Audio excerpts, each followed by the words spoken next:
Welcome back to Hot Flashes and Cold Topics, everybody. Today, we are thrilled to have on Dr. Linda Anegawa, and she is board certified in obesity medicine and internal medicine, and she is the Chief Medical Officer for Noom. And so we're going to talk to her today about something that we get a lot of questions about on Hot Flashes and Cold Topics is menopausal weight gain, and why does this seem to happen in this time of life?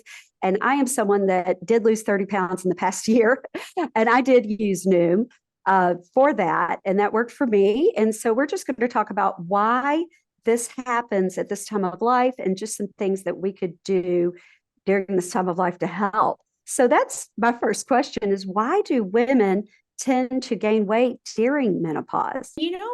Before we even get into this question, I want to also thank both of you, Bridgett and Colleen, because, menopause, I think, is still regarded as so taboo and something that is not cool to discuss, yet it is a natural part of our lives. It's something that we all go through as women. And my own personal philosophy is the more we know about the transition, the more empowered we are as we go through it. And it is not for the faint of heart. I know that from my own personal experience as well. So I applaud you for having this community as a forum to bring these topics to the forefront that everybody's thinking about, but might be afraid to ask. So Thank Oh, you. well, thank you. Thank you so much. We have really learned so much through this community and met so many people, but we really had to seek out information. When we started this podcast, we had to really dig and hunt to find information about this time of life. And we love seeing more people getting into the conversation, but there's still a lot of work to be done. So thank you for saying that. We really appreciate it.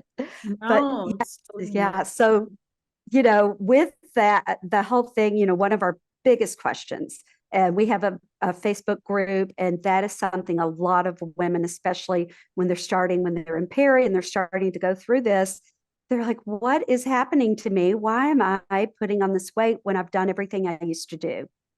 Oh yeah, right. They're eating right, they're exercising, and yet it's still happening. So let's talk about first what menopause really is and what happens, right? So as you know, probably, menopause is characterized by a reduction in your body's estrogen levels. Now, estrogen as a hormone, we tend to think about it as the hormone that, of course, is responsible for our reproductive cycles, and it plays a huge role in reproduction. But estrogen does a ton of other things for our bodies. It improves our fasting insulin levels. It improves the way our body handles blood sugar. It improves the way our liver responds to insulin. It prevents lipid accumulation in the blood. It reduces oxidative stress. And men have estrogen too, and it does all this good stuff in their bodies. They just have less of it too. It improves the function of our hearts. It protects our brain from the impact of aging. It inhibits remodeling and reduction of our bone mass, and lots of other things, but those are some of the big ones. So as we age and our estrogen drops, a couple of important things happen that both lead to weight gain. So the first is that we are predisposed during peri and menopause to gain more visceral weight. So what that means is we're more likely to deposit weight around our midsection. The big deal with that is those visceral fat cells are more likely to function in a metabolically abnormal way. Like, many people don't realize it, but healthy, normal fat tissue in our bodies serves a very important purpose as an endocrine organ. It even makes estrogen, right? It makes lots of vital hormones. So when we have more fat deposited in the midsection and that fat starts to behave abnormally, we call this adiposopathy. That's a mouthful, but it loosely translates to sick fat. And it means that this fat behaving abnormally worsens inflammation in our bodies, it worsens oxidative stress, and it drives even more fat accumulation. Okay, so that's number one. The second thing is we also begin to lose our lean body mass without the protective effects of estrogen. And that includes muscle mass. That includes bony mass. And this means more of our body's composition is going to shift towards adipose tissue. Okay, so that's a problem. Then, of course, we are not sleeping well anymore, right? We're having nighttime hot flashes. And that lack of sleep due to the hot flashes can lead to chronically higher levels of cortisol, which fosters more weight gain. And the other things that boost cortisol in our lives are kind of the more external stressors of menopause, right? Like we're juggling parenting teenagers with caring for our aging parents. We've got mid-career pressures. There's just so many things going on. So what this all amounts to, the increased visceral fat, the reduction in lean mass, the excess cortisol can all lead to a condition called metabolic syndrome. And metabolic syndrome typically is associated with progressive abnormal weight gain, more hunger, and you basically get on a hamster wheel that is very, very difficult to get off. So that's at the root of why women are gaining weight.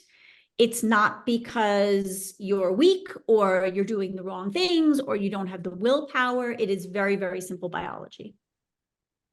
It's so important for our listeners to hear that it's not their fault, because we get constantly asked, what's happening? My metabolism is not the same. I eat the same. I exercise the same. Can you talk a little bit more about the metabolic syndrome? And like, are there certain factors that you can check off? Do you have 3 of these 5 or 5 of these 8 that women should be considering? Absolutely. So the classic definition of metabolic syndrome, it actually differs between different specialty societies. It generally includes things like abnormal triglycerides, so high triglycerides, low HDL or good cholesterol, abnormal blood sugar, abnormal blood pressure, and a waist circumference that's over a certain point. I actually have a little bit more of an expanded definition of metabolic syndrome.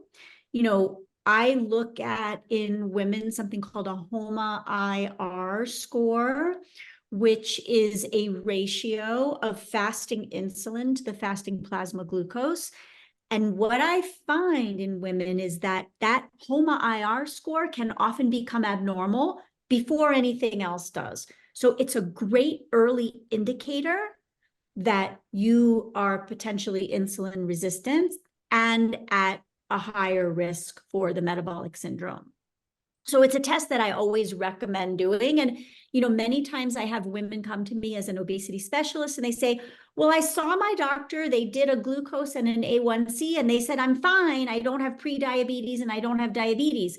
But that's not the whole story, right? We want to be able to pick up who is at risk for these metabolic problems before the horse is out of the barn. Because like I was just explaining before, when you're on that roller coaster, that cascade of biological effects that are happening, it is so difficult to get off the train. It can be done, but it's definitely harder than working from a more preventive approach. And, you know, one of the things that I also think is so important too is women in their 30s, right? Women maybe in their early 40s who are not quite in the perimenopause yet.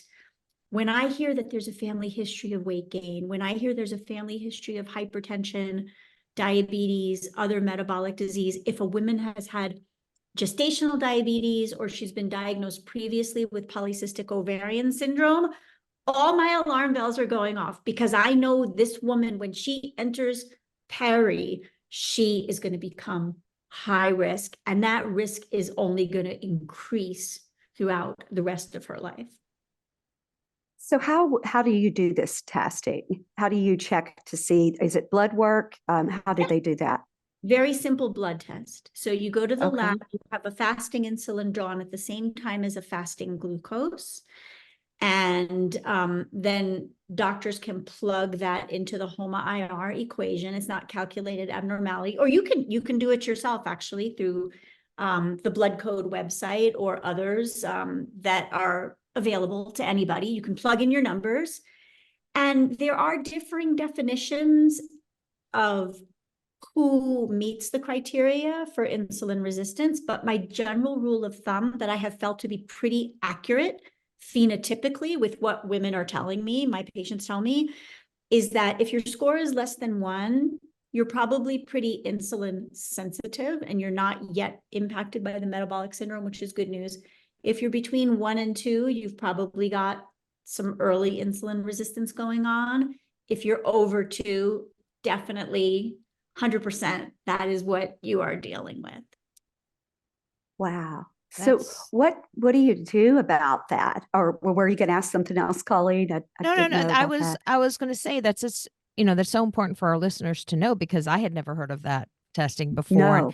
But we're always talking about being proactive with our health. So for women who might notice that either they get this test or they're starting to notice a change in their body, what do you suggest is kind of the first steps in this journey of saying, okay, I might be predisposed to this. What should I start doing? Yeah. So first things first, talk to your doctor and have a full cardiometabolic workup, because yes, insulin resistance and the metabolic syndrome are associated with unwanted weight gain in menopause. But even more importantly, they're associated with dramatically increased cardiovascular risk. So things like heart attack, stroke, early dementia, right? These are all the big, scary diseases that we as women tend to think of as guys' problems, right? But they actually apply to us. So, I tell women, are you having issues with your memory? Let's make sure there's nothing else that's amiss, right? Let's check your B12 level, your thyroid, all this other stuff. Make sure that nothing is causing a memory concern. If there's cardiovascular disease in the family, let's start with a screening ECG test, an EKG test, right? Let's make sure everything looks good with your heart. Let's have you start walking and see how your body responds. Do you get any symptoms like chest pain or shortness of breath or even abnormal fatigue? Let's get an echocardiogram. Let's look into this a little bit more deeply. So that's number one, is I always want to make sure that we dot the I's and cross the T's with respect to cardiovascular disease. So if a woman does find out that she's insulin resistant and is gaining weight abnormally, there's lots of things that we can do medically. There's lots of things that we can do nutritionally and from a lifestyle perspective. So movement, I hate the word exercise, sorry, but like it's just kind of a turn off, right? Like when you hear exercise, it sounds like, gosh, that's so forced. And like, I think about being in a gym, like stuffed into some like spandex thing with people looking at me like, yuck. So daily movement of some kind, of anything that you enjoy, is so, so, so important, because it increases insulin sensitivity at the level of the muscle. It preserves muscle and bone mass, which comprise our body's lean body mass, and it reduces cortisol levels, right? So all of those stressors that we deal with in menopause, movement can actually be a fantastic way to counteract that. Movement is truly medicine. And it can be yoga, it could be Pilates, it can be simple walking, it can be playing with a pet. It can be the gym, like if you really love the gym, like no knock on that from me. I mean, I'm not a gym rat, so like it just doesn't appeal, but some people absolutely love the gym and the physical challenge. So anything like that is very, very important. Nutritionally speaking,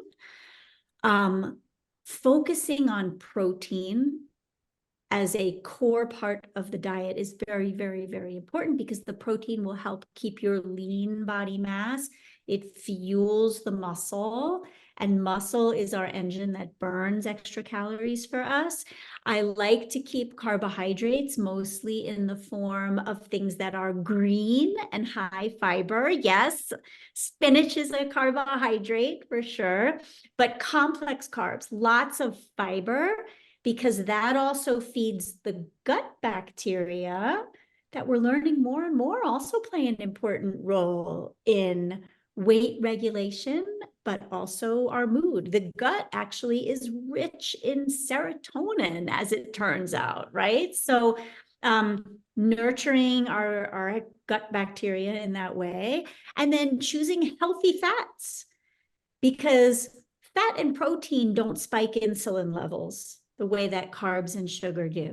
And healthy fats, we need them. They keep our brain healthy, right? They're the things that kind of like encase and coat and nourish all of the nervous tissue in our body and our brain. So we need fat. Fat should not be demonized, but choosing those healthy fats as much as possible. If you're somebody who eats animal protein, of course, like salmon is kind of the classic fatty fish that can be very, very healthy. If you're vegan, nuts and seeds, flax and chia, avocado are so wonderful as rich sources of healthy fat. So your nutrition can do a lot. Your day-to-day can do a lot. If you're chronically stressed, I have a very low threshold to get people into counseling that is supportive of this life transition. It doesn't mean you're crazy if you need to lean on somebody. And I like to choose and partner with therapists who are particularly knowledgeable of and sympathetic to women who are going through this change of life. That was going to be one of my questions, the emotional aspect of this, because that is such a tough thing for women. And in this age, the whole media and everything makes you think that you need to look a certain way and that you need to be the certain size. And it's been that way for women since we were born for so long. And that is a really big thing. Comments from other people can really stress you emotionally. So when you said finding a therapist that really understands and goes through that, and that is one thing I found was just when I followed this program, because I've tried different programs and they work for a while and then I gained the weight back. So now I've been, without, it's like, it's been about a year. So I'm like, okay, this is really great. And I do find that just the readings and emotional support. Can you talk about the importance more of emotional support in your weight loss journey, if that's something that you're going through? Oh, absolutely. And, one of the things I also just want to hit on too, that you had mentioned, Bridgett, that I think we cannot overemphasize enough, that this is not about a matter of appearances or trying to get to a size 0 or looking a certain way. I truly believe that we can be physically healthy at a wide variety of shapes and sizes. And it's not necessary to be super skinny to enjoy great health through menopause and also to age in a healthy way. So that is abundantly clear. And the BMI, like I absolutely despise it. It was never even meant to be used for clinical purposes.